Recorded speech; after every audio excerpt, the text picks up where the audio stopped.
Hello प्रिय दोस्तों, आज फिर पुनः स्वागत है हमारे इस यूट्यूब चैनल पर। ये जो हिस्ट्री की सीरीज चल रही है, इसी में आगे सिलसिलेवार बढ़ते हुए आगे चलते हैं। तो हमने आपको जैसे बताया था कि पुर्तगालियों के आगमन से शुरू करेंगे, तो कहाँ तक पहुँचे थे हम? पुर्तगालियों का आगमन तो करा दिए थे। उसके बाद उनकी जो कंपनियां थी उसके बारे में भी बता दिया था। कुछ कंपनियां थी उनके बारे में बता दिया था, कहाँ से आई हैं, कैसे आई हैं, कब स्थापित हुई हैं, कहाँ हैं। ये इतनी कंपनियां था ये भी बता दिया था। और ये भी बता दिया था कि प्रिंटिंग प्रेस का विकास गोवा में प्रथम पुर्तगालियों ने किया था। तंबाकू खेती का प्रचलन किया था। गौथिक चित्रकला का विकास भारत में पुर्तगालियों ने किया था। ईसाईकरण पर भी बल पुर्तगालियों ने दिया था। तो यहाँ तक बता दिया था। अब जैसे कि हम जानते हैं कि पुर्तगाली, डच, अंग्रेज, डेनिश, फ्रांसीसी ये सब अपने क्रमवार आए हैं। तो आज डचों की बारी है। चलिए फिर देखते हैं डच कैसे आए। तो पुर्तगालियों में कुछ एक लाइनें बाकी रह गई थी, उनको बता देते हैं।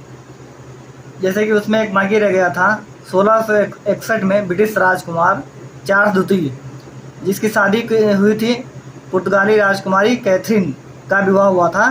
किसके साथ? ब्रिटिश राजकुमार चार्ल्स द्वितीय जो थे। इनको बॉम्बे जो मिला था उपहार स्वरूप मिला था। कौन दिया था? पुर्तगालियों ने दिया था। और फिर यही ब्रिटिश राजकुमार बॉम्बे 1668 में कंपनी को किराए पर दे देते हैं। ठीक है। और अब क्या आता है?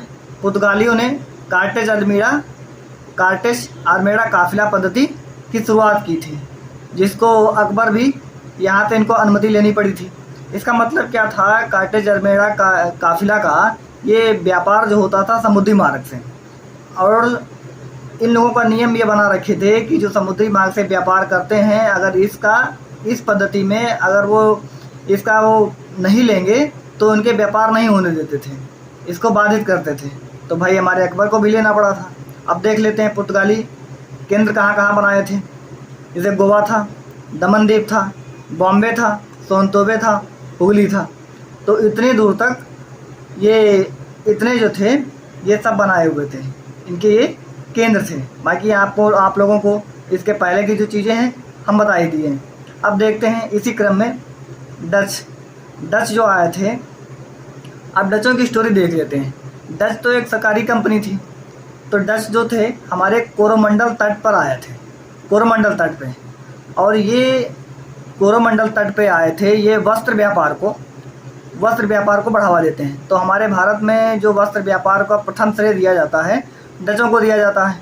डच आए थे कोरोमंडल तट पे, और जो पुर्तगाली आए थे वो मालाबार तट पे आए थे। ये मसाला व्यापार को लाभ लेने के लिए आए थे, और डच आए थे वस्त्र व्यापार के लिए।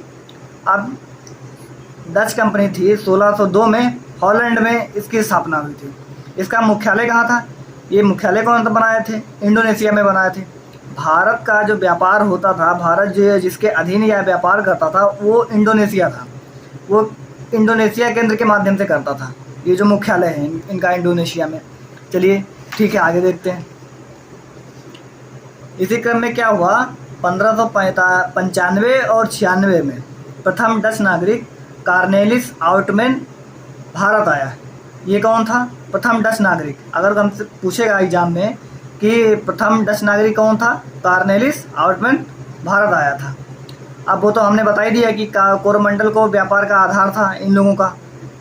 और ये आधार किसका था? वस्त्र का था।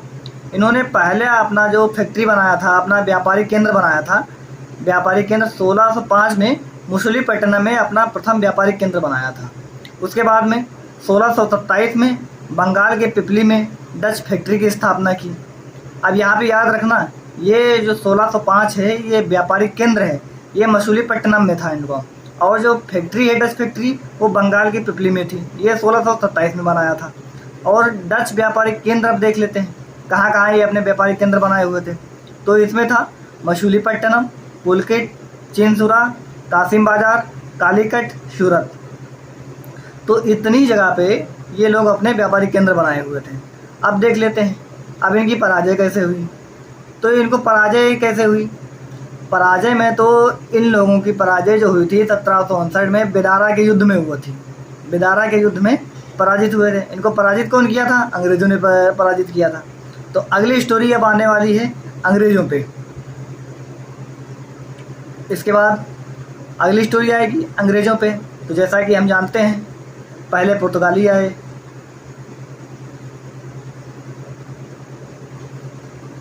फिर डच आए, फिर अंग्रेज़ आए,